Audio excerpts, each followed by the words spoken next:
Olá, pessoal! Estamos iniciando mais um Tremindcast e hoje o nosso episódio é muito especial porque eu tô com o time da Zeno em peso aqui pra gente falar de um assunto que eles são mais que especialistas: como fidelizar clientes na advocacia. Se o seu escritório tem dificuldade em prestar um bom atendimento, se vocês perdem clientes com frequência, se vocês sofrem por não receber indicações, hoje a gente vai entregar algumas dicas, alguns segredos para que vocês não passem mais por esses problemas. E como eu falei, estou com o time de peso da Zeno aqui, mas vamos às apresentações. Vamos começar pelas mulheres, né? Estamos com a Gabi. Ela é responsável pelo time de branding lá da Zeno. Ela que comanda ali o time, ajuda nessa estratégia, faz com que essa startup cresça, com que a gente tenha cada vez mais conhecimento da Zeno dentro do meio jurídico. Gabi, prazer não, né? Que bom que você voltou aqui, seja bem-vinda novamente. Obrigada pelo convite de novo. Vai ser um prazer falar com você de novo. E a Gabi, ela é especialista em marca, ela adora falar sobre isso e por isso que ela vai falar com a gente hoje sobre esse assunto. Além da Gabi, a gente também está aqui com o Gustavo, que é o Head de CS lá dentro da Zeno, né, Gu? Exatamente. Eu sou o Head de CS da Zeno, eu comando toda a equipe de sucesso do cliente, a gente faz todas as pesquisas, tudo que a gente precisa para ter os nossos clientes voando com a gente. Perfeito, já gostei. Ter os clientes voando com a gente. É isso que a gente quer que você faça também dentro do teu escritório. E estamos também com o Matheus, nosso sócio do Tremindcast, né, Matheus? Hoje a gente vai falar um pouquinho... música do Fantástico, do Faustão já. Exatamente. Hoje a gente vai falar um pouquinho mais do que vocês fazem dentro da Zeno e também da cultura que vocês buscam levar para os escritórios com esse bom atendimento, certo? Obrigado pelo convite. E já deu para ver aqui no começo da conversa que vai ter muitas palavras difíceis, né? Branding, CS, eu acho que o pessoal de casa não sabe, a gente pode começar já explicando o que são esses termos, né? Exatamente. Explica então um pouquinho pra gente, Matheus. Vamos começar com você. Eu, tem que ter a Head de Branding e o Head de CS que vão explicar o que é isso. Eu ia pedir, na verdade, para você explicar um pouquinho de quais termos a gente pode falar hoje. Então, é CS, Branding. O que mais vocês acham que a gente pode abordar aqui dentro do episódio hoje? Acho que Customer Experience, de experiência do cliente também é importante. Storytelling também é legal para falar de marca. Ótimo. Então, vamos traduzir agora para a galera. Então, começa explicando para a gente, Gustavo. Então, vamos lá. Eu acho que sucesso do cliente, primeiro, é difícil porque é uma coisa muito ampla, mas é uma estratégia que a empresa, enfim, a marca, ela tem que ter para que tenha o objetivo como sucesso daquele cliente. Então, ele não é somente uma área dentro da empresa, mas sim um pensamento, ele é a mentalidade da equipe para que o cliente tenha sucesso naquele momento. E daí a gente tem o Customer Experience também, que é a experiência do cliente naquele momento. Então, daí já envolve muito mais branding, envolve marketing, envolve vendas. Então, é um caminho todo que as coisas se fundem, elas são um pouco diferentes, mas elas se fundem no final. Tá, o que o advogado pode considerar como sucesso do cliente? Eu acho que dá para ter um exemplo bem claro que a gente sempre fala. Com a chegada dos processos digitais, a gente vê muito escritório de advocacia fazendo o quê? O cliente via tirar uma dúvida com ele, via perguntar como é que está o processo, com uma frequência, né, alta. Os advogados pensaram, o processo é digital. Por que eu já não pego, né, uma senha para o cliente, passo o acesso do Projude, passo o número do processo e falo, cliente, consulta lá no Projude o que quer dizer, o que aconteceu com o teu processo, em vez de vir me perguntar. E aí, quando ele toma essa decisão, para mim é um bom exemplo de uma decisão que não é tomada com foco no cliente. Porque o cara nem pensou por um segundo, como é que vai ser a experiência do cliente? Ele só pensou no meu problema. Meu problema eu tenho muitos clientes vindo me perguntar. Solução, eu faço ele fazer isso sozinho. Só que o cara vai entrar no sistema, né? Agora a gente vira para o lado do leigo ali, uma pessoa, sei lá, pense na sua avó, que não entende nada de jurídico, ela vai entrar num sistema que já é complexo, é feito para advogados acostumados, né, utilizarem, que vai ter uma linguagem inacessível, que vai estar falando, sei lá, deferida, medida, provisória, e sei lá... O do juridiquês, né? O juridiquês. O cara olha aquilo, meu Deus, eu vou ser preso, sei lá, tipo, o que vai acontecer comigo? E aí ele volta para o advogado agora já cheio de ansiedade, porque ele olhou aquele troço, não entendeu nada, e vai falar, agora volta para o mesmo lugar que ele ia antes, ele volta para o advogado para querer tirar uma dúvida por que aconteceu aqui. Só que aí percebe que o advogado deu uma nova regra, né, passou um novo padrão para o seu cliente, e agora ele vai vir na primeira vez perguntar. Só que na segunda vez, ele já vai ficar, pô, eu vou incomodar o advogado de volta perguntando, será que eu deveria entender o que está aqui? Será que eu sou burro? Né? E aí, ele vai perguntar para o advogado vai demorar. Aos pouquinhos, ele vai se distanciar do advogado, vai viciar naquela página de acompanhamento do Projude, sem entender cada vez menos coisa, e aquela ansiedade vai só crescendo dentro dele. Quando ele voltar para o advogado, ele já vai estar com a ansiedade lá em cima, surtando, precisando, desabafar. E aí o advogado, pô, o cliente vem puto falar comigo. Sim, você deixou ele para uma situação que ele fica puto. Aí, para mim, é muito uma decisão, né, um exemplo do dia a dia do que é ter... A gente fala de cliente-centrismo, né, com o Nubank, lá, customer-centric e tal.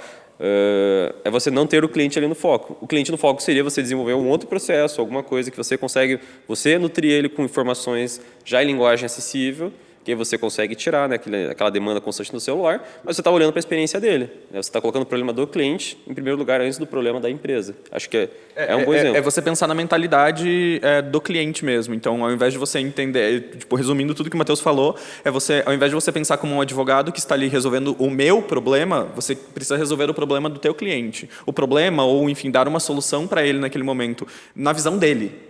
Esquece a tua visão dele. Esquece a visão do advogado. A gente vê muita... Eu gosto de exemplo, eu sou louco desse exemplo. Eu tinha um amigo que trabalhava numa agência de marketing e ele falava que todo dia chegava alguém, o dono da padaria da esquina, cara, eu quero criar um aplicativo da minha padaria. Por que você quer fazer isso? Ele, porque eu acho que sim, é legal, porque os clientes querem e tal. Daí ele não por um segundo parou e imaginou, se colocou no lugar do cliente dele, para pensar, cara, o cliente dele quer um aplicativo da padaria, você vai baixar esse aplicativo? Quem que usa isso? Ele sempre tinha que fazer, cara, você usa o aplicativo de algum lugar? Você tem aplicativo baixado, sei lá, de pizzaria, de coisa assim? Não, toda vez que você vai lá, você baixa, usa e depois desinstala. Por que você vai fazer isso, então, sabe? É um ótimo exemplo de como o cara toma uma decisão olhando pelo viés dele e não pelo viés do que um cliente realmente quer. O achismo, né? O achismo. Eu acho que o meu cliente vai gostar, mas nem fez uma pesquisa, nem teve certeza disso, né? E eu acho que esse é o ponto. A gente tem que entender o que o nosso cliente quer e tem que entender o nosso público, a gente tem que entender o que é. Porque, às vezes, o nosso cliente ele pode ser um cliente super tech, super tecnológico, super jovem, que vai se adaptar com o aplicativo da padaria ou com o aplicativo do escritório e tal, mas pode ser o cliente de previdenciário, uma senhorinha de 70 anos que precisa fazer a revisão da pensão por morte que ela recebe. E aí ela não vai conseguir. E às vezes essa senhorinha tem dificuldade até para usar o WhatsApp. Exato. Né? Se for minha avó, não vai ter dificuldade nenhuma para usar o WhatsApp. A minha avó já não usa, entendeu? Então, exatamente. Então, a gente precisa entender qual é o público que a gente está atingindo. Eu acho que esse é o ponto que responde à tua pergunta. A gente precisa entender o nosso cliente. A primeira coisa que a gente precisa fazer é entender quem é o cliente, como ele se adapta com a nossa realidade, como a gente vai adaptar a nossa realidade em cima dele. E aí não existe achismo, é pesquisa, é conversa, é sentar cara a cara, fazer formulário, ler resposta. Tem que sair da sua zona de conforto, dentro do seu escritório e sair pesquisar. Se você é advogado, para 30 segundinhos e presta atenção nessa novidade que certamente você não conhece e vai te ajudar a gerar mais negócios para o seu escritório. Se liga nesses dois exemplos de mercado aqui. O mercado bilionário de energia renovável, mercado com várias demandas jurídicas que certamente você conhece, já ouviu falar, e as queridinhas fintechs, bancos digitais e outras inúmeras startups que estão bombando por aí. E aí surge aquela pergunta, puxa Guilherme, legal, os dois mercados são massa, mas como é que eu entro neles? Ou se já estou, como é que eu aumento a minha prospecção de clientes?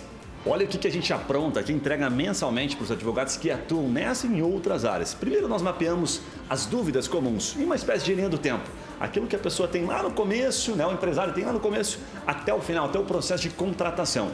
Além dessas dúvidas, nós identificamos volume e principalmente região, potencial que tem na sua região para você prospectar ou onde é o melhor.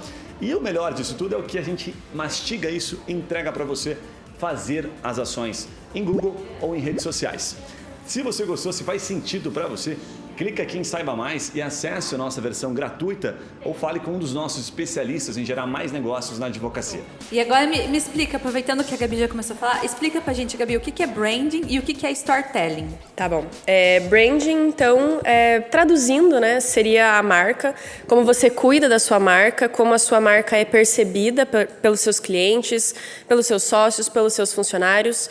Então, é você personificar a sua marca, criar uma pessoinha ali Um exemplo bem legal é a Lu da Magalu. Então, ela é uma personificação de marca muito bacana. É um branding muito bem feito. Foi capa da Vogue esses tempos. Exatamente. Ela participou de clipe da Anitta, foi capa da Vogue. Então, assim, ela é praticamente uma pessoa, né? Ela parece que ela tem sentimentos também. Exatamente. Ela tem um canal, ela faz vídeos. Ela participa das lives. O tempo todo a gente está falando dela, como se ela realmente fosse uma pessoa. Então, isso é muito legal, porque é a tradução da marca deles, né? Exato. O branding deles hoje está muito centrado na Lu da Magalu.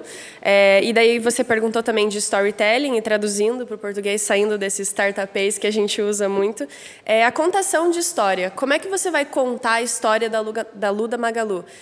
Como é que ela fala, como é que ela se veste, como é que ela se porta, de onde que ela veio, para onde que ela vai, o que ela quer conversar com você. Então, é toda essa contação de história, porque as pessoas se identificam muito mais com histórias do que conceitos abstratos. Então, aí você usa essa personificação, você usa uma linguagem X ou Y, você usa o WhatsApp ou e-mail ou Facebook, e aí você vai escolhendo aos poucos os instrumentos com quais você vai contar a história de quem você é e criar uma conexão assim com o seu cliente. Muito bom. E aproveitando que você tocou nesse assunto e que a gente já falou da Lu da Magalu, uma das primeiras perguntas que eu queria fazer para vocês é assim: o que as grandes marcas, e aqui eu não estou falando só jurídicas, tá? Eu estou falando no geral, o que elas fazem, né? Quais ações que elas fazem, como que ela constrói tão bem esse branding dela, esse atendimento, o storytelling, que faz com que os clientes as defendam com unhas e dentes? Teste.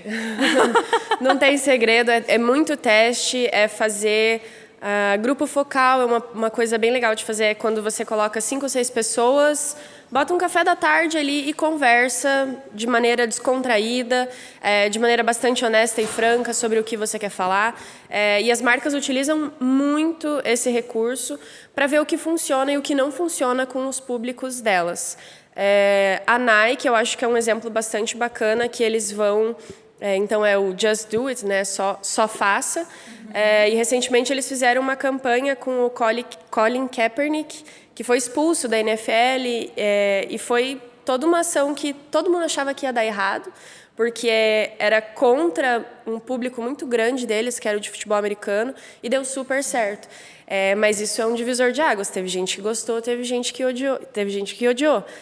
São riscos tomados, são riscos muitas vezes calculados, mas uma vez que você coloca uma campanha na rua, é difícil de saber a reação do público. Por mais que você tente, por mais que você estude, pesquise, você nunca consegue prever 100% o que aquilo vai gerar, qual resposta aquilo vai gerar. Tá. Eu vou falar da minha marca favorita, apesar de eu não ter nada dessa marca, mas falando de branding, a Apple, para mim, é a minha favorita. Então, eu queria assim, que vocês contassem, na percepção de vocês, o que levou a Apple ser a Apple hoje, sabe? Por que as pessoas compram o iPhone 12, daí ano que vem tem o 13, compra o 13 também, ano que vem tem o 14, compra o 14 também... E é sempre assim, e defendem, né? Os clientes são defensores deles, tem uma comunidade muito forte. O que vocês acham que leva a proporcionar uma experiência tão boa para eles, ao ponto deles defenderem a marca? Eu acho que assim, acho que os três estão envolvidos nisso, né? Para mim, começa com o core deles. O core deles não é vender celular. Eles têm algo por trás, eles conseguem vender pro... Eu tenho problema com o microfone, ficou me lembrando aqui. O core deles não é vender celular. Se a Apple amanhã quisesse vender uma geladeira, a galera ia comprar a geladeira da Apple, porque ela não está vendendo um celular. Se a Electrolux quisesse vender um celular, a gente não compraria, porque a gente identifica como geladeira. Então a Apple consegue, de alguma forma, passando pelo CS, passando pelo branding, comunicar que eles têm um propósito maior, que eles são algo mais do que isso. Eles são tecnologia, eles são revolução, eles são movimento, eles são perfeição. Eles conseguem comunicar tudo isso pra gente, e é isso que cativa a comunidade deles. A ideia dessa... Aí eu não sei, porque eu não sou muito do time Apple, eu sou bem pragmático, mas o Gus é. O que você gosta tanto na Apple? Eu acho que além de eu gostar muito da marca, eu tenho tudo da Apple e eu sou tipo o Apple Boy que usa Não tenho mais relógio, mas eu uso todo o resto. Mas eu vejo que é muito a experiência do usuário. Então, eles estão focados reais na experiência que a gente tem desde quando você vai numa loja da Apple. Em Curitiba, a gente não tem uma loja própria da Apple, mas quando você vai numa loja da Apple, a experiência que você tem... Eu até estava lendo uma reportagem sobre isso esses dias.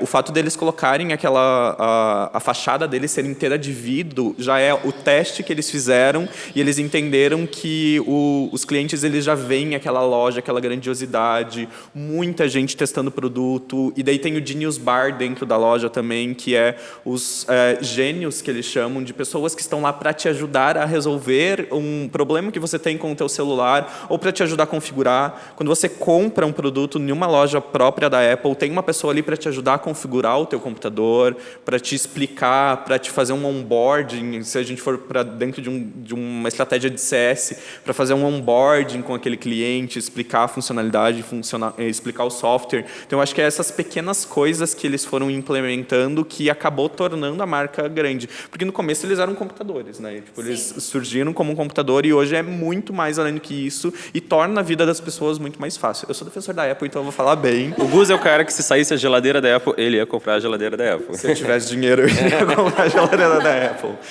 E é exatamente isso.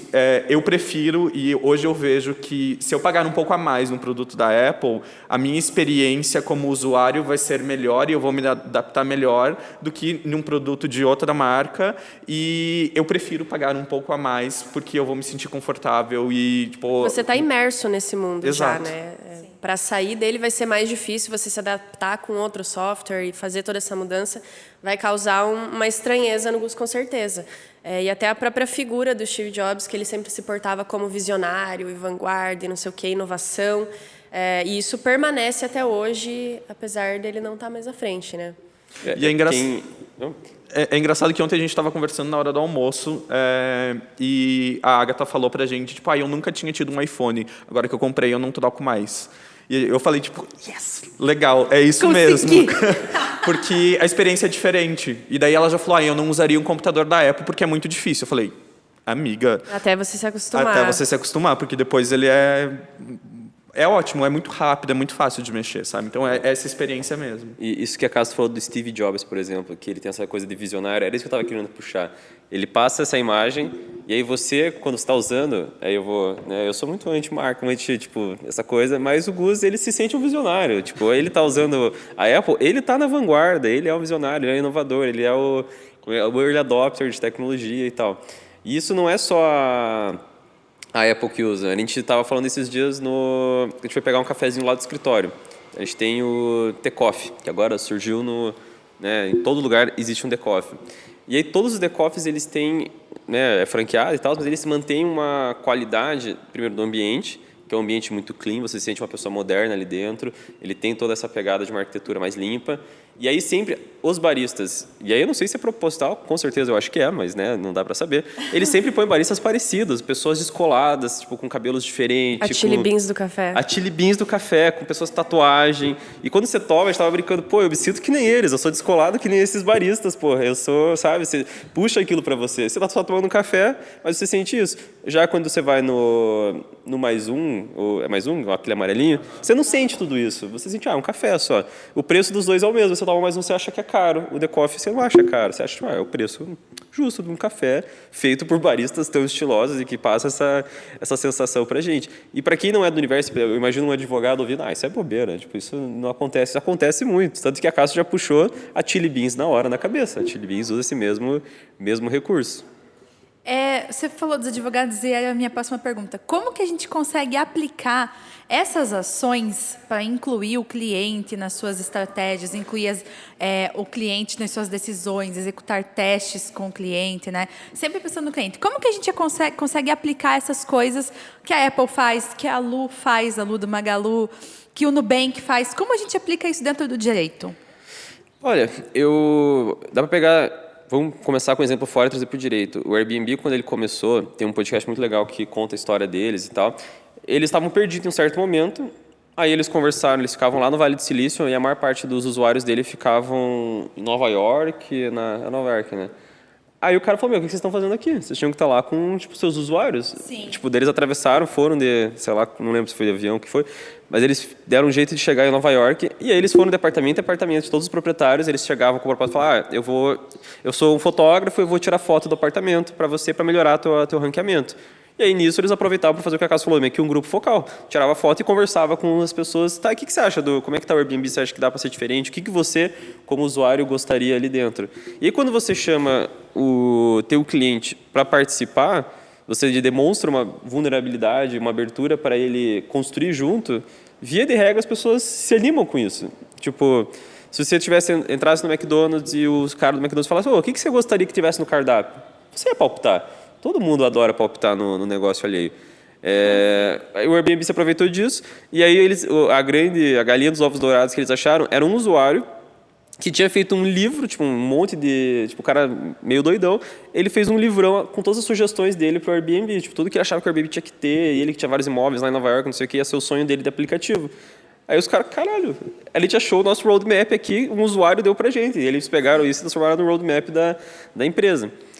Trazendo para o lado do advogado, eu acho que a gente tem muito essa visão, tipo, o cliente fica para fora e para dentro da empresa é a gente. A gente não pode mostrar o que acontece aqui dentro, né? Tipo, fábrica de salsicha. Tipo, o cliente, a gente tem que ter uma imagem para ele não pode saber como funciona. Eu começaria quebrando um pouco isso. Obviamente, para a advocacia empresarial pode ser um pouco mais difícil, mas você tem aquele cliente que é mais próximo teu, que você já tem uma confiança. Começa, cara, o que você gostaria que a gente fosse diferente? Pode mandar a real, fala o que você às vezes fica puto com a gente, o que você acha que falta, e aí você começa a colher isso. Aí esse cara, mais do que te ajudar dando conselhos, ele vai virar um defensor da marca. Ele vai te indicar, porque ele sabe que você está preocupado com a experiência dele, ele sabe que ele pode indicar um amigo dele, que você vai estar preocupado com aquele cara. Você não é um cara que está ali só para ganhar dinheiro em cima do cliente, você está querendo melhorar o serviço para ele. Para mim, é um processo meio natural que vai funcionando. E a gente faz muito isso. E eu acho que, além disso, também, você precisa falar a linguagem do seu cliente.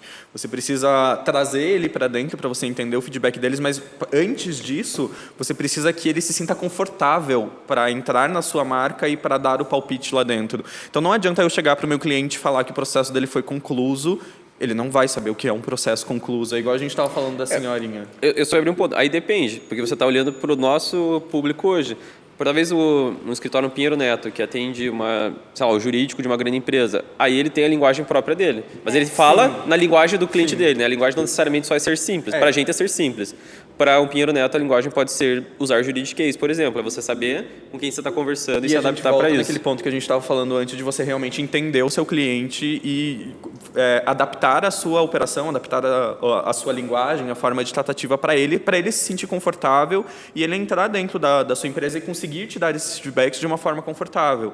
Se você for pensar na pessoa física que não entende nada, você não vai falar o concluso. Agora, se você for pensar no advogado sênior, sei lá, no diretor da empresa, tudo bem você adaptar. Às vezes você deve, né? Você vai fazer um teste e vai ver que o cara reage muito mais à autoridade, a você passar essa autoridade para ele, do que, enfim, a acessibilidade. E aí tem o ponto de você ser adaptável, e eu esqueci a palavra que a gente usa bonitinha para falar sobre ser maleável e tal, mas pode ser que um teu cliente ele queira ser atendido de uma forma e outro cliente ele queira ser atendido de outra forma. Então você tem que entender aqueles clientes. É óbvio, quando você está em um contexto de muitos clientes, é impossível você não padronizar e você não ter uma direção para você seguir. Mas quando você é um escritório pequeno, quando você é um advogado, quando você tem 2, 3 advogados atendendo e ali conversando, faz sentido você adaptar para aquele cliente, para aquele momento, a tua linguagem, o teu e-mail, enfim,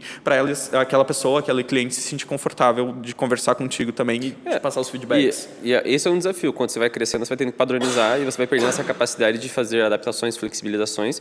E o desafio é você conseguir crescer mantendo de alguma forma isso. Obviamente você vai perder, mas, por exemplo, a gente recebeu um cliente que se identificava como não binário. E a gente não tinha no sistema gênero não binário, ou a pessoa se identificava como masculino ou feminino. E aí a gente não usava, não tinha um e-mail, né, template de e-mail, porque assim, sei lá, a pessoa seja bem-vindo, para marcar masculino, ele recebia um e-mail falando seja bem-vinda. Se ele era feminino, ele recebia um e-mail falando seja bem-vinda. E esse cliente falou, eu não gosto dessa comunicação. Aí a gente parou e conseguiu adaptar o sistema. Tipo, a gente não é uma personalização no nível que o Gus vai ter que mudar alguma coisa no dia a dia, mas a gente conseguiu parar com tecnologia, adaptar, e agora a gente tem um gênero não binário, e quando a pessoa escolhe esse gênero, a gente manda em comunicação neutra, aquelas que a gente, né, mais velho, a gente não sabe usar muito bem ainda, mas que termina com... Com E, geralmente. Isso. Então, E a gente foi estudar e foi a gente entender como realmente adaptar a linguagem. Eu e o numa Gus até linguagem altas neutra. horas pegando vários artigos de... Seja bem-vindo. Bem-vindo.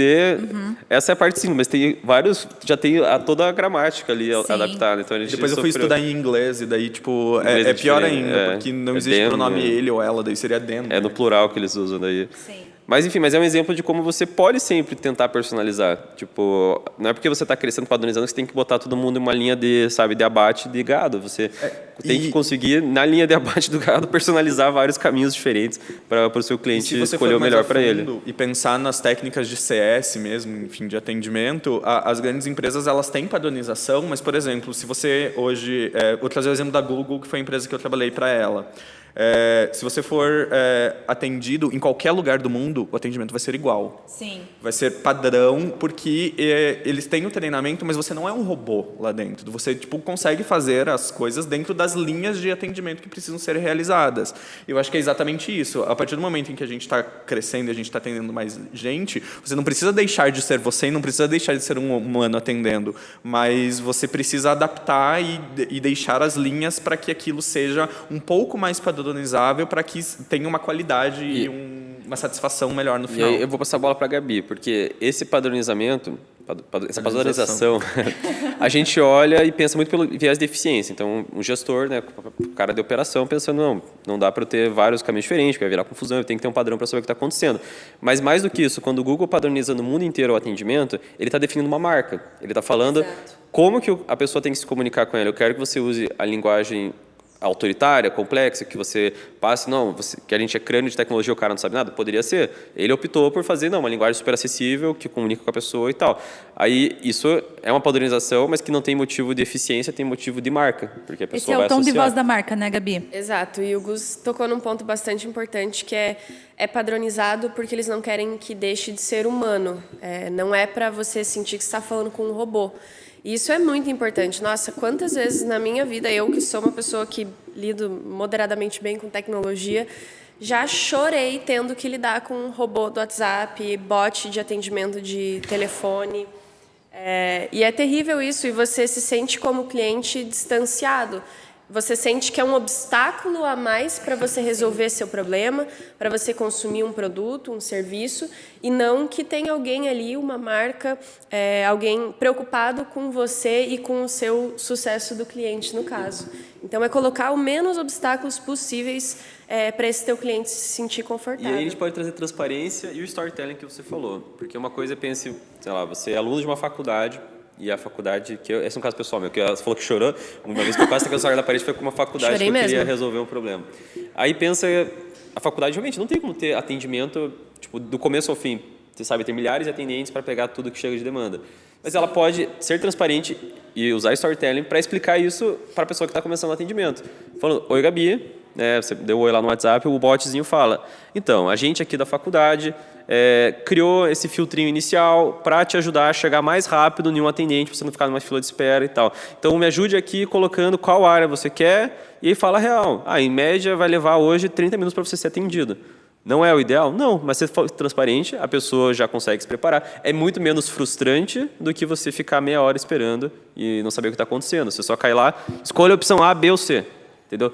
Traga o teu cliente, mostra para o teu cliente por que você faz aquilo, seja transparente com ele, e você consegue transformar essa experiência em algo mais agradável. E volta o que a Castro falou lá no começo, que é teste. Você não vai conseguir chegar nesse nível de fazer essa pesquisa se você não entender o que o seu cliente quer. Se você não entender se faz sentido naquele momento fazer dessa forma ou não fazer dessa forma. Eu acho que... E é uma escolha, eu acho. Você falou de, às vezes não tem capacidade de atender e ter atendente o tempo todo. O Nubank tem atendente o tempo todo, o dia inteiro, toda hora. Nossa, eu já mandei mensagem porque eu esqueci a senha do meu cartão, precisava pagar uma conta 3 da manhã. E me atenderam, consegui resetar a senha no restaurante mesmo.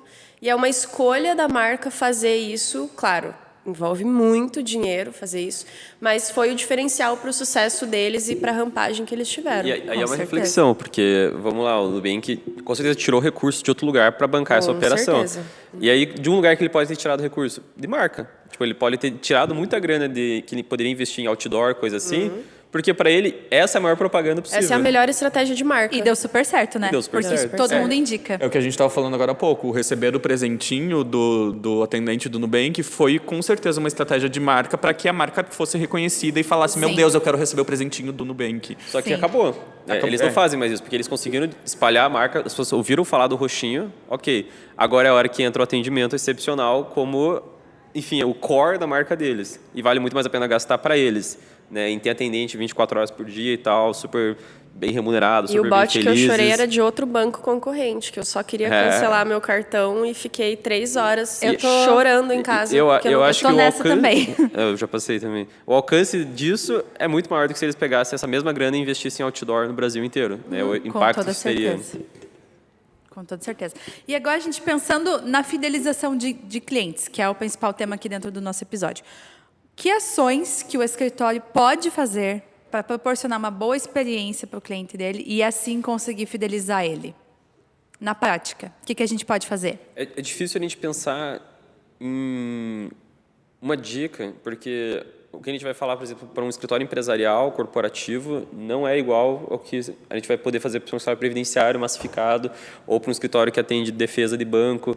É muito específico de cada realidade, de cada... É escutar o cliente, é pegar, que nem o Matheus falou antes, pegar aqueles 2, 3 clientes que você tem mais proximidade ou que são clientes mais antigos, que já conhecem bem o teu atendimento, o teu serviço, e ser honesto e falar o que eu posso melhorar, dar essa abertura para ele ser melhor atendido também. Acho que a gente pode tentar trazer exemplos de várias realidades. Então, tem um escritório aqui de Curitiba que eu gosto bastante, empresarial, e ele achou que uma forma dele fortalecer a marca dele, se aproximar mais dos seus clientes, é ele criar um grupo não bem de estudos, mas uma vez por mês eles fazem uma reunião, meio que um mini congressinho, chamam todos os cargos, os funcionários estratégicos das empresas que eles atendem, o pessoal vem para esse café e eles dão uma palestra sobre algum tema relevante de negócio para essas pessoas, não necessariamente jurídico, mas realmente, vou agregar valor para o dia a dia desse cara, traz na rede de contatos dele. Que pensa, se ele tem milhares de empresas, aí ele tem um CFO bom ali no meio para dar uma palestra sobre financeiro e enriquecer a rede dele. Então ele criou meio que um networking, criou uma rede de contatos, uma rede de apoio entre os próprios clientes dele, que é um troço super legal. Para um escritório pessoa física, não vai funcionar. Tipo, eu não vou trazer, sabe, a dona Nercia, a dona Maria, a dona não sei o que são os clientes previdenciários e botar todo mundo para se reunir. Mas para o empresarial isso é super bacana. Agora, se a gente for para o pessoa física, a gente vai ter que pensar em uma estratégia completamente diferente para alcançar essa finalidade. Eu penso muito no foco do atendimento, quando a gente fala com pessoa física, porque é diferente, a demanda da pessoa física para a pessoa jurídica é diferente, porque a pessoa física ela tem bem mais urgência, né? Ela... Mesmo que não seja urgente, para ela Sim. é muito mais urgente. Exato. A pessoa está precisando da aposentadoria, ela quer resolver isso o mais rápido possível. Ou ela vai fazer uma cirurgia, o plano de saúde negou a cirurgia dela, ela precisa daquilo, né? Ela quer se divorciar, então a dor é muito mais emocional. Então, como que a gente consegue agir dentro do emocional do cliente? A primeira coisa é prestando um bom atendimento. Rápido, né? Você ouvindo, você não tendo esse atendimento robótico, como vocês comentaram, realmente tentando humanizar o seu escritório, mas principalmente ouvindo. O que eu sinto assim que faz muita diferença é quando você para realmente ouvir o que aquela pessoa está passando. E um ponto importante é você alinhar a expectativa que aquele cliente tem com o seu escritório, com a sua empresa e realmente cumprir com o que você está prometendo. Então, não adianta você prometer um atendimento de excelência se você não vai conseguir dar um atendimento de excelência. É muito melhor você falar para o cliente, nosso atendimento é na segunda-feira, o dia inteiro, e eu vou atender você sempre na segunda-feira, porque ele vai saber que na segunda-feira ele vai ser atendido, do que você falar, eu atendo de segunda a sexta, das 8 às 6, e você só tem tempo de responder ele ao meio-dia, que é o horário do teu almoço, e você vai ter uma lista de clientes enorme para responder, e você não vai conseguir dar conta de tudo. Então, Nossa, você precisa perfeito. alinhar essa expectativa dele, e desde o começo. Então, e ser sincero, não adianta você mentir que eu vou conseguir, sabe? Porque o atendimento é uma tarefa essencial, não pensa ela como uma tarefa paralela à execução judicial. Ele é o core. Ele é o core. aham. Então, eu achei essa ideia do Gus incrível, assim, tipo, segunda-feira você não vai fazer nada que é judicial, você vai só atender cliente. Tira o dia só para atender cliente, dar andamento de caso, falar com ele, mandar mensagem, perguntar se a avó tá bem, tudo mais. Segunda-feira é só para isso.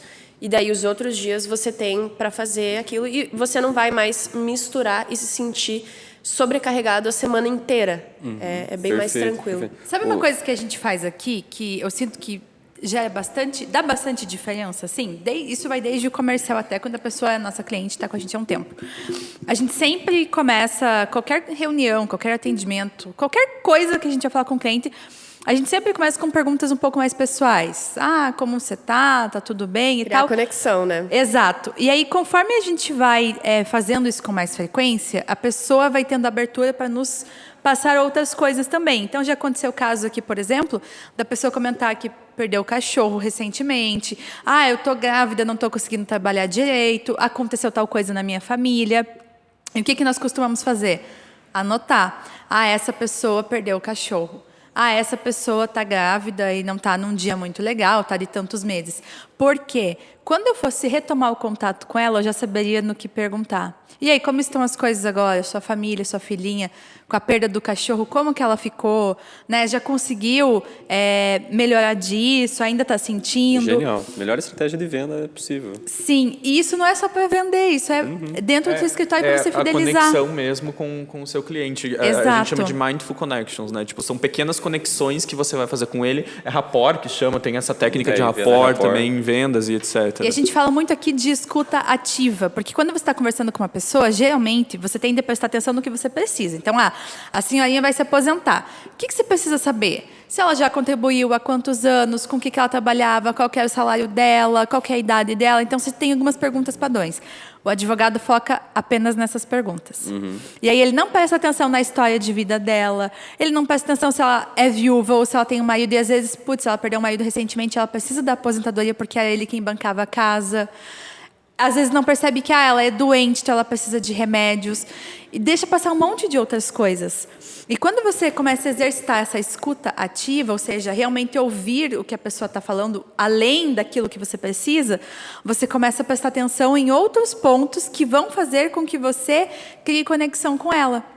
Então, isso que é importante. E, para mim, é uma das ações essenciais dentro do escritório. É você realmente liberar um tempo. Igual você falou, vou focar em toda segunda só atendimento. Beleza, eu vou só atender. Mas o que eu vou fazer nesse atendimento? Que perguntas que eu vou fazer? E o que eu quero descobrir dessa pessoa? Uma virada de chave é talvez trocar a palavra atendimento por relacionamento. Perfeito. É o dia de relacionamento e isso é o core do teu negócio. O advogado ainda tem uma resistência muito forte a entender isso. Ele acha que o core do negócio dele é jurídico. Beleza, o teu core, você tem que saber direito e tal, mas o teu core não é isso. Você não existe. É meio que é sua obrigação. Essa é a tua jurídico, obrigação. né? Você tem que ser um bom advogado. E se você não é, você traga um parceiro, você contrata alguém que seja. O teu core, que vai trazer dinheiro para o teu negócio, fazer você crescer, é relacionamento. É como você se relaciona. Desde que você seja PJ, se seja pessoa física, não importa.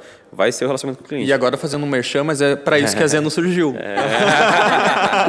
A gente surgiu para deixar o advogado fazer as coisas jurídicas que que a gente aprende na faculdade. Então, quando você estuda direito, você aprende a fazer o direito e deixa o resto com a gente, que a gente faz lá e resolve. É porque esse é um ponto também. A gente não, quando vai abrir um escritório, ninguém avisa pra gente que a gente vai deixar de ser advogado e a gente vai virar um empreendedor, vai virar mais do que um advogado. Se a pessoa, o sonho dela é fazer petição e escrever tese, fazer audiência, tudo bem. Só que você não vai poder ter um escritório, porque ter um escritório é muito mais do que isso. Um escritório sozinho, né? Um escritório que seja seu início, porque depois você vai conseguir ter mais pessoas, enfim. Mas aí vamos lá, mesmo o advogado, por exemplo, empresarial. Esse eu consigo ver de todos os meus colegas, a gente tem um amigo em comum, que o Diogo. O trabalho dele é 1% petição, 99% é ele se relacionar com os clientes dele. Claro, ele controla a qualidade da equipe dele, tudo isso, mas o trabalho dele é muito mais relação e controle de qualidade do que a parte jurídica. No começo ele fazia, né, sentava e tal, mas a equipe foi crescendo e ele foi entendendo que a parte mais importante do negócio para ele é o relacionamento. Cara, e aí as redes sociais ajudam muito, né? Porque mesmo quando não Ajuda é e seu... atrapalha a cara da Gabi. Não, se você souber usar, ela vai ajudar. É. Porque mesmo quando você ainda não tem aquele cliente, ou se já é seu cliente, se você usar com frequência e divulgar mais seu escritório, buscar já um relacionamento, interação com as pessoas ali, você consegue já criar uma comunidade ali, meio que uma família, né? As pessoas começam a te ver de outra forma, tipo, ele não é só meu advogado, ele é meu amigo, eu indico ele, eu sei da vida dele, eu sei o que ele está fazendo hoje. Mas esse eu colocaria como, já de passo para mas esse é um cuidado que eu vejo o advogado muito recém-formado que está no escritório, ele quer vender essa imagem de amigo para o cliente dele. No primeiro atendimento, ele às vezes faz a escutativa, nossa, não, a gente é amigo, não sei o quê, eu vou cuidar de você. Só que entra a expectativa, o elemento de expectativa que o Gus falou, porque ele está sendo falso, porque ele não vai manter isso depois. E aí o cliente dele fica puto, porque esse cara quer voltar na semana seguinte tomar um café lá, você já fechou o contrato, já não tem mais o que falar com ele e você começa a evitar ele. Aí você quebrou a expectativa. Então você Você tem que manter um padrão sempre, se né? você quer ser amigo, seja amigo, mas Honrar seja... com o que você exatamente. promete. E às vezes também não é isso que o cliente quer, porque ele não estudou e ele não entendeu o cliente antes também. Tem os dois lados. Eu só quero resolver meu problema. É isso Estou aí. ali para fazer amigos. Eu quero tirar essa pendência da minha vida, sabe? Mas tem muita gente que quer Sim, com estar lá certeza. abraçando E as aí pessoas. vai do tato de saber ler as pessoas, relacionamento.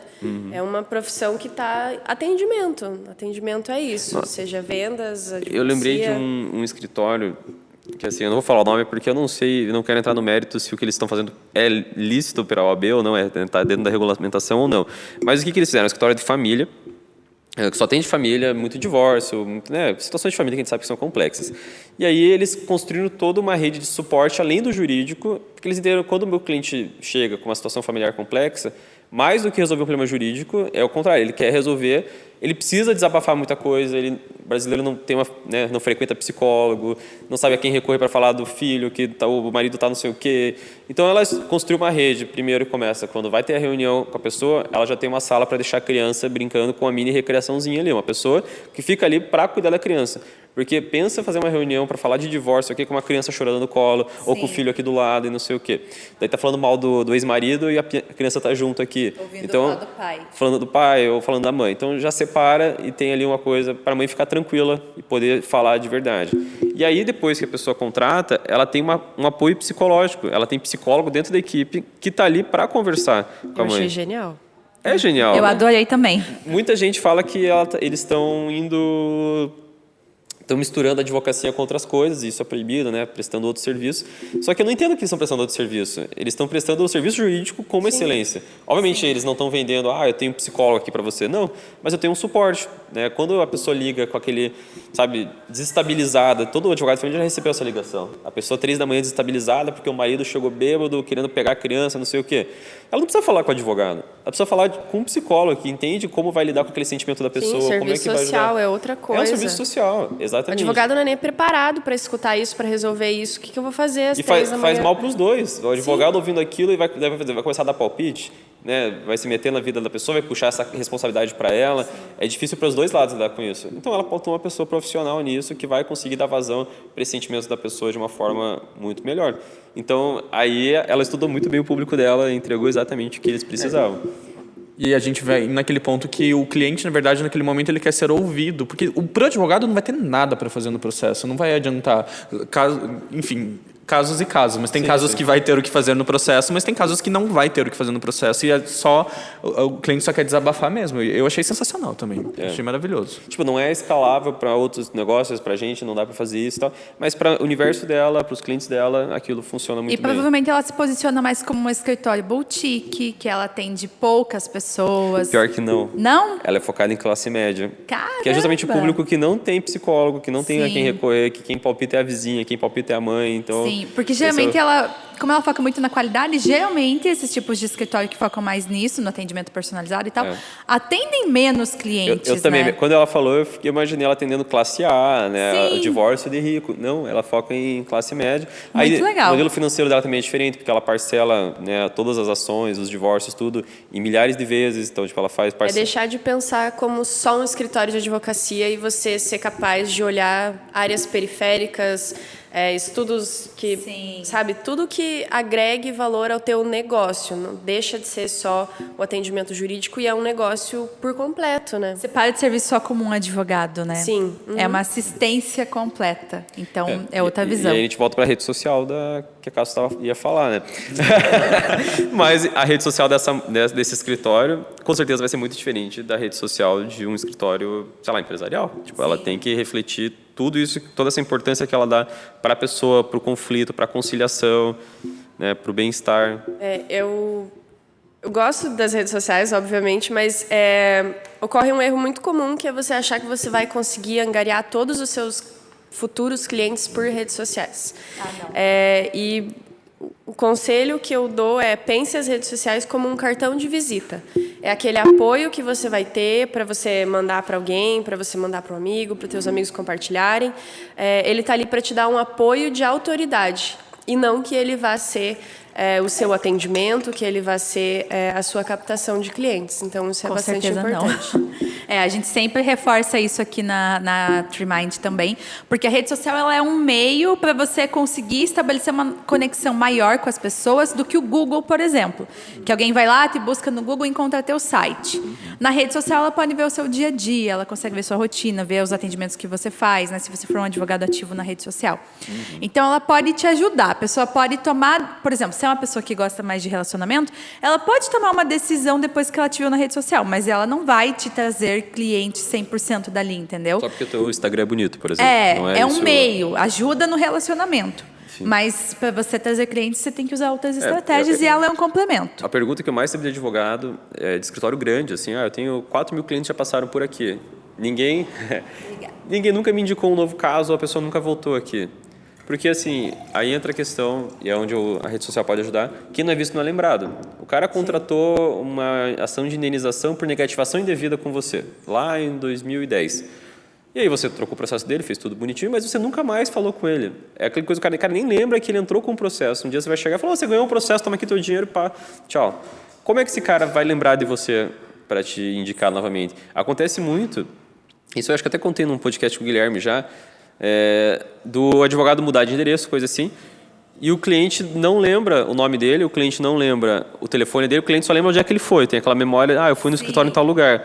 De cliente brotar em vários lugares procurando advogado, tipo, tem um advogado que me atendeu aqui, não sei quando e tal. A gente já recebeu isso no nosso escritório mais de uma vez, porque eles entram no nosso prédio: eu estou buscando advogado. Daí o pessoal: tem um pessoal que mexe com direito lá no andar. E as pessoas sobem lá para falar com a gente: moço, não foi a gente que te atendeu, né? Mas se você quiser, estamos aqui, entra no Aproveita Tá site. a oportunidade. A gente conhece muito advogado, a gente conecta com alguém. Mas é porque a pessoa não é lembrada. E aí a pessoa não vai indicar para ele de volta, né? E a rede social, eu acho que pode entrar como uma forma de manutenção disso. Mais isso, e-mail marketing, né? Uma estratégia mais holística para ser lembrada pelo cliente. E um canal de comunicação também, né? Estabelecer um canal de comunicação direto com o teu cliente. Vai ser pelo WhatsApp, vai ser por e-mail, você tem alguma plataforma que você utiliza, e aí se comunicar frequentemente. Pergunta qual que é a melhor forma de falar com o teu cliente. Exatamente, você tem que descobrir isso antes.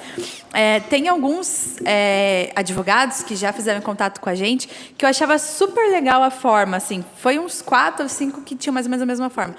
A cada nova atualização do processo, eles notificavam o cliente.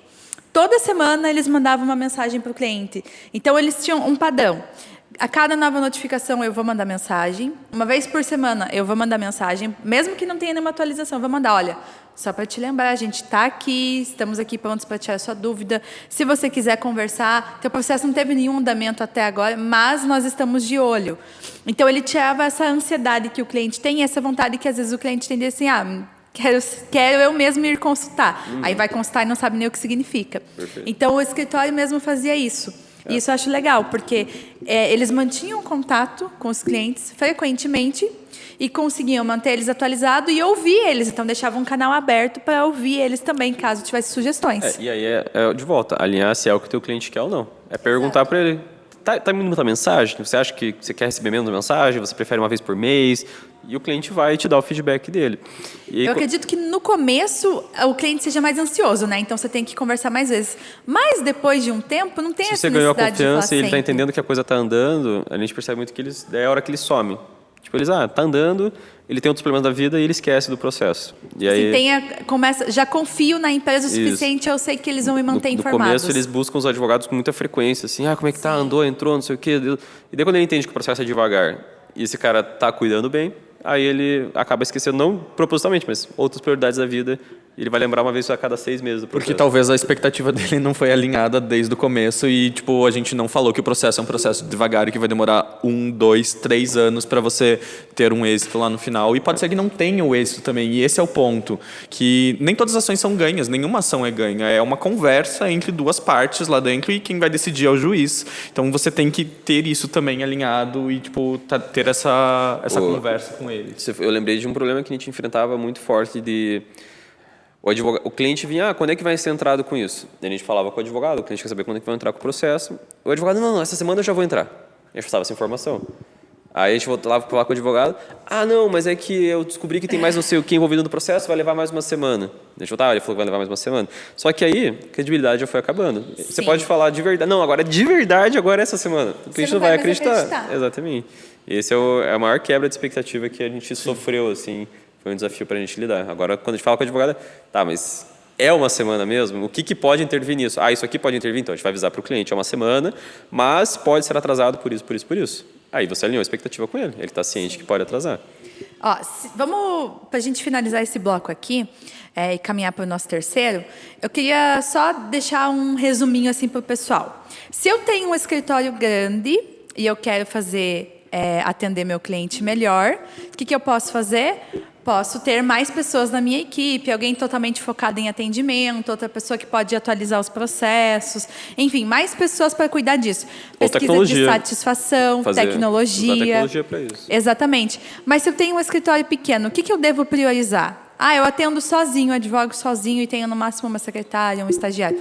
O que eu devo priorizar para prestar um bom atendimento? Eu acho que você precisa se organizar e entender quando você consegue atender os seus clientes e quando você consegue realmente dar uma atenção para eles e voltar naquilo que a gente falou antes de alinhar a expectativa dele do que vai ser naquele momento que ele vai ser atendido e realmente prestar o atendimento enquanto você fala que vai atender ele naquele dia específico, naquela hora, etc. Eu pensaria no primeiro passo de você entender, isso é algo que eu tenho que pensar, isso é algo que vai fazer parte do meu negócio e tirar umas boas horas para estudar isso, não estudar de pesquisar sobre o assunto, mas estudar de olhar no teu negócio e entender quais são os compromissos que eu estou firmando com o meu cliente, não em questão de contrato, coisa assim, mas quais são os pactos que a gente está fazendo, o que eu estou prometendo para ele, o que ele espera de mim. E realmente refletir sobre isso, pensar, não é algo simples de entender, vai ser diferente para a pessoa física, vai ser diferente para a pessoa jurídica, é entender depois o que esse cliente espera de mim. É um cliente que, será que ele espera almoçar comigo uma vez por mês? Se for por PJ, pode ser algo assim, é um cliente que espera que eu atualize ele, é o cliente o que ele está esperando. E aí você, a partir disso, entendendo o teu cliente específico, levar para ele. Levar para o teu cliente e começar a validar isso, que é o que a Cássio falou, de teste. Vamos validar se é isso mesmo que ele quer. E aí você desenvolve uma estratégia para entender. E estar aberto a mudanças também. Evoluir. Porque quando você for fazer a tua pesquisa, você talvez entenda que aquilo que você está fazendo, que você estruturou e que você fez, não faz sentido. Então você vai lá e muda. E é o que aconteceu com a gente. A gente começou a entender e ouvir os nossos clientes que eles queriam mais atualizações dos processos. E a gente está desenvolvendo toda uma tecnologia por trás para que a gente consiga atualizar os nossos clientes de uma forma muito mais proativa, muito mais rápida e muito mais fácil para falar em linguagem deles e para eles ficarem mais tranquilos. Antes a gente queria enviar só coisas mais importantes, sentenças, a gente não queria deixar o cliente tão ansioso, mas a gente entendeu que é isso que ele quer. Então agora a gente vai notificar até se, o cliente, o juiz pegou uma gripe e a gente vai avisar o advogado, o cliente que o juiz está gripado. Show. Não é relevante, mas a gente entendeu que é o que o nosso cliente quer, o cliente da geração Mercado Livre, que saiu para entrega, saiu do distribuidor, está na tua rua, está na tua porta. Sim. É a geração que quer isso, então quer a gente saber vai... de tudo. A gente vai se adaptar para isso. E é isso que vocês vão fazer a partir de agora, então? Bem legal. Caminhando aqui para o nosso terceiro bloco, o que eu queria saber de vocês? Na opinião de vocês, o que vocês acham, qual é o tamanho do impacto de ter o CS, o Customer Success, dentro do escritório? O que ele impacta, a quantidade que ele impacta em indicação, para ajudar o escritório a crescer, além de fidelizar indicação? Absurdamente. A gente começou a mensurar esses números faz pouco tempo, mas A gente tem, em média, das nossas vendas mensais, 20% a 40% das vendas são feitas por indicação. Caramba! Então, Muito bom. É um impacto gigantesco. Que é muito mais fácil você confiar no teu amigo que falou, Do que no putz, Google. tem um advogado sensacional que manda tudo que eu preciso, na hora que eu preciso, do que você ver um outdoor lá, advogado X. Nem pode, né? É, Na não verdade. Não, mas o que eu Quem falei, pode? um Google. Um Googlezão, você beleza, jogar advogado Curitiba. Você vai entrar no site, mas você fica desconfiado, você não ganha confiança imediata. Agora, se o Google fala, contrate tal coisa, porque é bom, eu já usei, é legal. A tua resistência já vai muito menor. A taxa de conversão é muito mais alta. E porque as pessoas, elas gostam de, tipo, a sociedade é muito, tipo... Não é um copia e cola, mas as pessoas, elas gostam de, tipo, seguir o que as outras pessoas fazem. Se eu confio, por exemplo, eu confio no Matheus, então eu vou confiar que aquilo realmente é bom. E aí vem toda aquela cultura do cliente-centrismo que a gente começou a falar antes. É tipo de...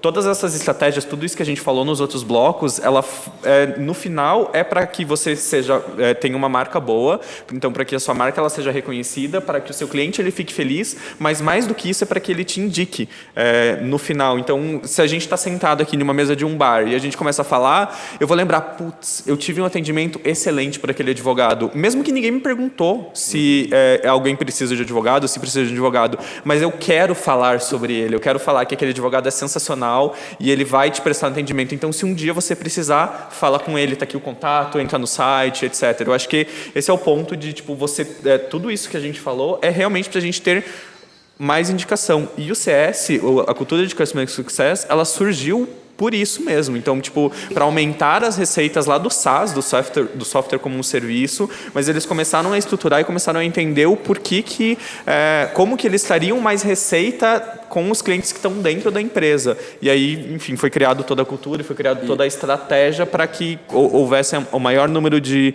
indicações e retenção dos clientes e evitar o churn, que é o cancelamento, né? O churn, a gente fala o cancelamento do cliente. Um cuidado também para se ter, é que às vezes o pessoal olha o número da forma errada. Eles olham, se eu investir tanto em ads, vai me gerar 100 leads lá, 100 possíveis clientes. Já de indicação eu recebi só, 10 leads esse mês. Só que você tem que olhar não isso, você tem que olhar a taxa de conversão. Exato. Porque dos caras do Google Ads, lá do 100, você vai fechar 5, ou 10, se tiver uma taxa de conversão bacana, 10%. Já aqui da indicação, você vai fechar 80%, 70% da indicação. Porque ele já confia em você, ele não está falando com outras pessoas, ele quer o teu serviço efetivamente e as barreiras dele para aquisição são muito menores. A taxa de conversão aqui é absurdamente mais alta. Então, até isso economiza em time de vendas, economiza em time de atendimento, enfim. É um investimento em tráfego pago, investimento em marketing, né? Você consegue economizar? Hoje existem agências focadas em marketing de indicação, né? Então, são agências que vão olhar para o teu negócio, ver como ele funciona, como você ganha dinheiro, onde estão os seus clientes e falar, se você der isso para o teu cliente, em troca de uma indicação, ele vai ganhar isso, você vai ganhar uma indicação e aí você vai multiplicando o seu negócio a partir disso. E a influência que você tem da indicação de um amigo ou de uma marca é o que nós chamamos de filtros de influência. Uma marca falando, ei, compre o meu serviço, vai ter uma taxa de conversão, uma recepção pela pessoa, influência muito baixa no seu poder, na sua decisão. Aí o Faustão falando, você tem a autoridade de uma celebridade.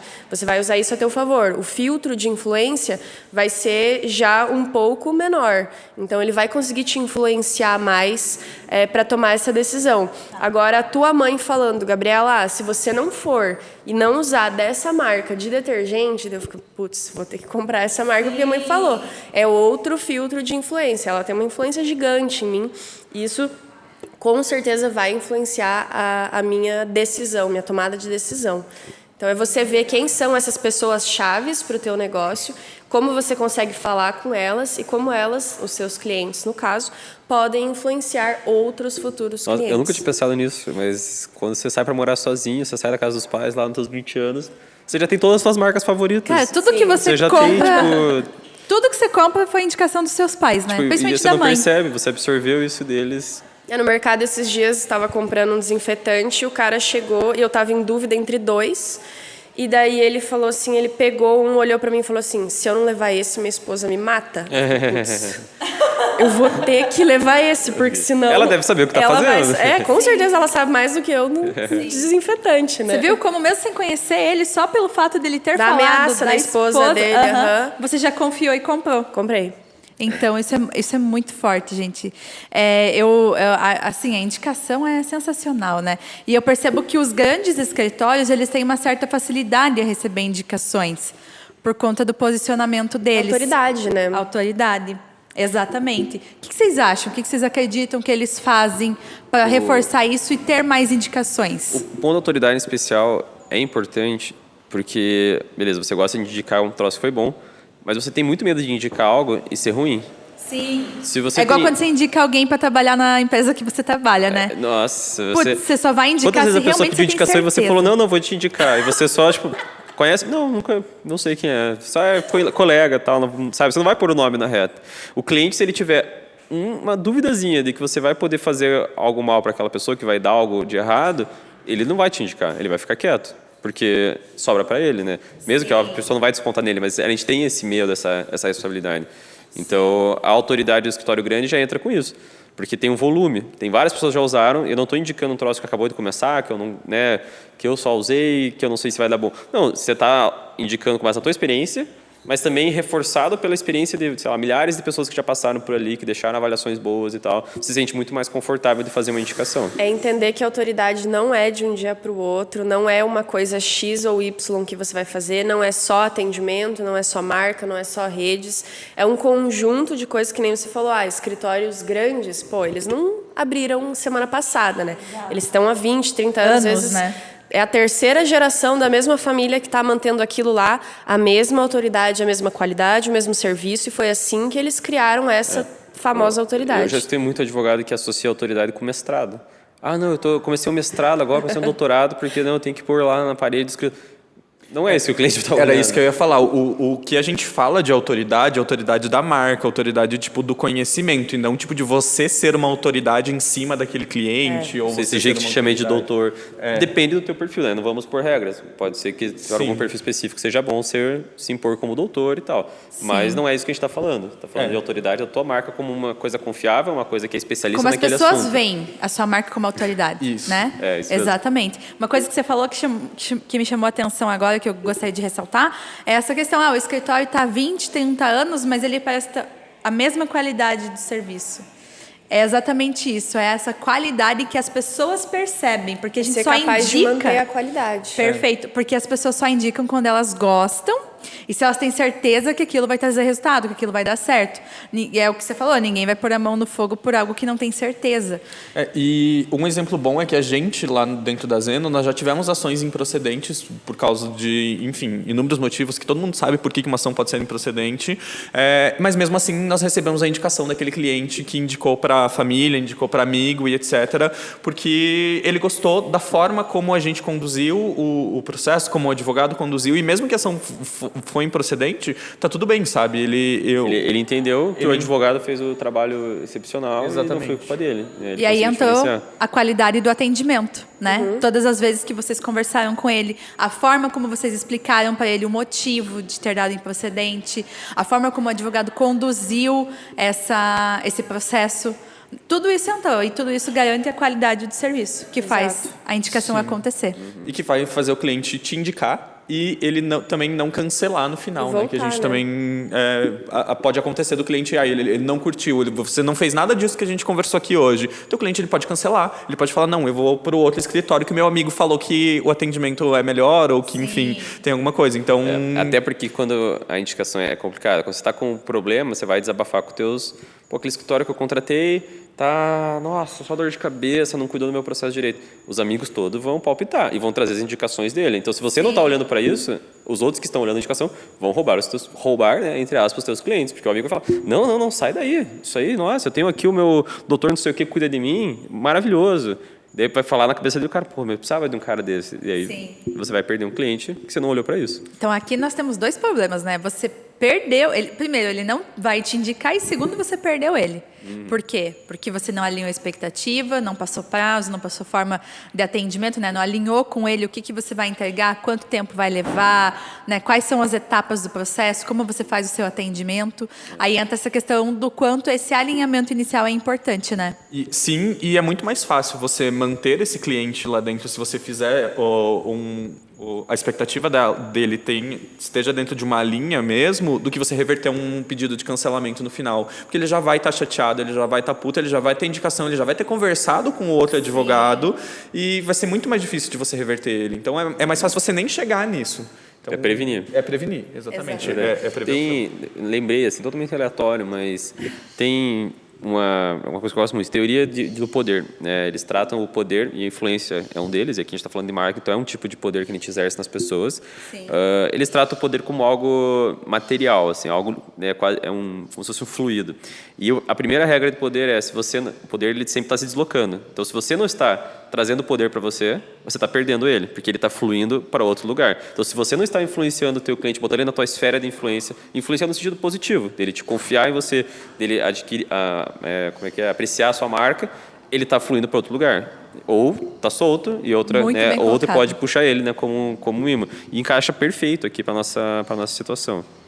Muito legal, gente. Uma última pergunta que eu queria, principalmente para você, Gus, em que momento que a gente deve alinhar essa expectativa? É no momento ali do processo de venda ou é logo depois que o cliente fechou com você? Qual é o momento ideal? Todos os momentos são ideais para você estar alinhando a expectativa, mas é porque é uma linha. Então, você tem que pensar na expectativa do cliente durante toda a relação que você tem com ele. Então, você tem que alinhar para ele, por exemplo, você acabou de fazer uma venda, você tem que alinhar com ele qual é a expectativa dele. Ele quer que a ação seja em uma semana, passo, né? Em 2 dias. Lembra que a gente fez uma vez o jogo da vida? A gente brincou que a gente fez tipo o caminho do nosso cliente dentro da Zeno e a gente fez o jogo da vida falando, você está aqui, o próximo passo é esse. E é exatamente isso. Veio do desenho do jogo da vida, foi maravilhoso. E quanto tempo você vai utilizar naquilo, porque você não vai conseguir entregar uma petição inicial em 2 semanas, em 2 dias, quer dizer, mas talvez 2 semanas seja um prazo suficiente e o cliente ele precisa ficar ciente disso. Passou a petição inicial, é um outro momento, é uma outra expectativa que você vai ter que alinhar, que é o prazo do processo, prazo de citação. Às vezes a gente não consegue nem citar a outra parte, vai demorar. Eu tenho um processo do meu pai que durou 10 anos para citar a outra parte.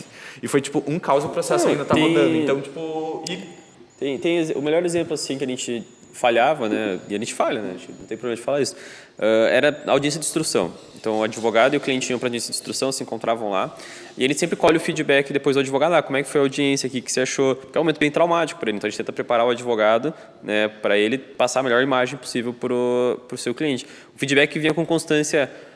O meu advogado, eu achei ele ruim, porque ele não falou nada, porque ele não se impôs, porque ele não sei o quê. E aí, quando a gente começa a entender o que o cara esperava que o advogado fizesse na audiência de instrução. Porque a gente conversava com o advogado, né, que é o dono do cliente, e ele, cara, eu fiz isso não, a audiência foi maravilhosa, a gente vai ganhar esse processo. Mas o cliente saiu de lá com uma imagem negativa do advogado, porque ele tinha uma expectativa do filme, da sustentação. Ele já achou que ele ia chegar e ia brigar, né? Ele estava pronto para o Harvey Spencer entrar lá, virar a mesa e soltar os cachorros. E, na verdade, o advogado fez um trabalho maravilhoso de se conter, de negociar, de, né, expor os fatos. Então, a gente não está alinhando a expectativa do que vai acontecer nessa audiência. O cara está achando que vai ter um filme lá, que vai ser o momento teatral e não tem nada a ver com isso. Então, vamos alinhar a expectativa antes para ele entender que o trabalho do advogado está sendo bem feito. Porque o advogado estava saindo com a imagem prejudicada. Pensa quantas vezes o pessoal que está ouvindo já não deve ter passado por isso sem saber. E esse fato de alinhar a expectativa é exatamente, naquele momento você está passando essa informação e qual será a próxima. Então, qual que é o próximo passo? Você já está alinhando a expectativa dele. Então, não é porque você precisa sentar lá no começo e falar o processo vai ser assim, assim, assim, assim, assim, assim, assim, assim e daqui tanto tempo vai acabar. Não, primeiro que o cliente vai esquecer e ele vai te perguntar de novo. Então, é muito mais fácil você ir jogando as informações aos poucos e nos momentos corretos. Eu esqueço tudo. Pode me passar, enfim, uma nota de instrução e tal, eu nunca lembro como é que são os processos. Então, o cliente vai esquecer tudo que você falar também. Então, é importante ir relembrando ele. E relembrando ele e não relembrar muito a longo prazo, porque não vai adiantar e ele vai esquecer, ele vai te perguntar de novo. Então, você vai lá e vê, o próximo passo é esse e depois do próximo passo é esse. E quando a gente construiu o jogo da vida, a gente separou ele em vários momentos em que a gente jogava informação para o cliente, tipo, agora a sua petição inicial foi protocolada, quais são os próximos passos? passos. E a gente quebrava isso em algum momento, para naquele momento, quando acabou essa linha, a gente vai passar para o próximo passo, que vai mostrar os próximos passos. Acho que é muito comum a gente entender o alinhamento de expectativa no valor monetário. Então, não é só falar, você tem tanto por cento de chance de ganhar esse caso e vai ser R$5.000 que você vai receber. Isso pode ser um alinhamento de expectativa também, mas muito mais que o Gusto falou é você entender do começo ao fim a jornada do cliente e explicando passo a passo. Eu, que não sou advogada, eu entendia dessa forma da expectativa só, tipo, quanto que eu vou ganhar? Acabou, é isso que eu quero saber. E agora eu vejo que, obviamente, é muito mais fragmentado esse processo. Até porque essa é uma pergunta que muitas vezes é impossível de responder. Entendeu? Então a gente tem que conseguir alinhar com o cliente isso também. Mas da tua pergunta inicial, né, qual momento... É verdade o que você falou, mas vendas é o momento que eu mais vejo problema. Tipo, tanto escritórios quanto a gente, quanto outras empresas mesmo. Porque vendedor e a pessoa que está na linha de frente, ele quer prometer o universo para a pessoa. Ele quer fechar aquela venda. Então, se o cara fala, eu preciso em 2 dias. Não, a gente consegue 2 dias. E já passou isso dele. Já. A gente vê gente vendendo coisa que é impossível de realizar. Então, ali realmente é um momento que precisa ter uma atenção especial. Treinamento da equipe, né? E alinhar a expectativa com o vendedor também, né? E alinhar a expectativa entre áreas nesse ponto. Porque como a gente já passou por isso e a gente sabe que já teve... chegou e a gente teve que se virar na operação para fazer um negócio em 2 dias, hoje em dia os vendedores eles vêm perguntar para a gente na operação, vocês conseguem entregar em 2 dias? Senão eu não vou nem Aí a operação oferecer. alinha com o advogado. Exato. Ela não promete também. Antes a gente já fez esses erros. Agora ela vai lá. Advogado, a situação é essa, tal. Podemos fechar para você esse caso? Podemos. Então, e é exatamente tá isso, alinhar entre junto. as áreas. E daí a gente volta lá a falar sobre o cliente sinterismo de novo, mas é todo mundo com essa visão de cliente e todas as áreas alinhadas. Então tá todo mundo alinhado, todo mundo sabe que o cliente está no foco e que a gente não pode errar nesse sentido. Para quem está ouvindo e é o advogado ainda sozinho, você está numa fase muito boa, porque você pode fazer tudo, você alinha tudo contigo mesmo. Você toma todas as decisões, né? A partir do momento que você tiver mais uma pessoa, pode ser um sócio, pronto. Já começou os desafios, porque às vezes o que você está alinhando não é o que o teu sócio está alinhando com você. Todo o ruído de comunicação que a gente fala, né? Quando você tem uma ideia, outra pessoa tem outra ideia e vocês não conversam, é o básico. Só sentar e trocar ideia. Eu e a Cássia, a gente faz muito isso. A gente tem desafio de comunicação eterna. Eu sou advogado, ela é comunicadora de relação pública. Às vezes eu estou falando de A, ela está vendo B. Ela está falando de C, eu estou vendo D.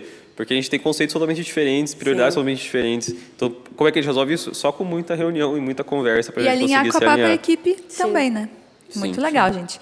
Bom, para a gente finalizar aqui hoje, então, queria que vocês deixassem um recadinho final de vocês. Como que as pessoas encontram a Zeno nas redes sociais? Como elas encontram vocês nas redes sociais? @somozeno em todas as redes sociais. O website também somozeno.com.br. Somos Zeno para tudo quanto é lugar. E o recadinho, o que você diria para o advogado que está querendo estruturar um CS dentro do escritório? Seja aberto a novas ideias, seja aberto a críticas e testa. Conversa e alinha com o teu cliente. Conversa, eu levo tudo na base da conversa na minha vida. Muito bom.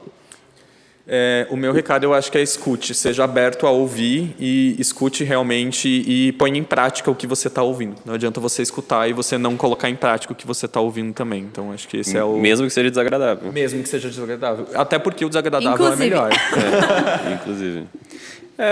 Eu vou deixar então, venha conversar com a gente. A gente adora gente que está tentando estruturar CS. É uma área nova na advocacia, a gente não tem todas as respostas também, então é bacana participar de outras experiências de gente que está tentando estruturar isso, está tentando construir, porque a gente aprende também. Então, pode chamar a gente para conversar. Meu Instagram, eu não sei qual que é, mas está na... _Mate_Aguirre. Obrigado. Me chama para conversar que eu ajudo quem puder. Eu também. É super aberto, pode mexer no LinkedIn e Instagram, é sempre @dallavecchia, que é meu último sobrenome. Depois vai ter ali embaixo escrito. Mas é só mandar mensagem que eu estou super aberto, a gente conversa. Muito bem, gente. Obrigada. Pessoal, vocês encontram a Trimind também nas redes sociais. No Instagram é @Trimind_marketing jurídico. Estamos presentes também no LinkedIn. E nós gostaríamos que vocês nos dessem um feedback sobre esses novos episódios, tá? O que você achou de bom, o que você gostaria de sugerir, temas, tudo que você quiser compartilhar com a gente, você pode me mandar por e-mail, juliane@trimind.com.br ou guilherme@trimind.com.br. E, por favor, pensem nessa parte de CS. A gente sempre fala aqui bastante de marketing. Semana passada a gente falou um pouquinho sobre vendas também, que precisa ter dentro do escritório. Mas o atendimento ao cliente, garantir o sucesso do cliente, vai fazer com que o teu escritório se consolide e possa ir para um novo patamar. Então se preocupe com isso também. E a gente se vê no próximo episódio. Tchau! Tchau, tchau. Tchau.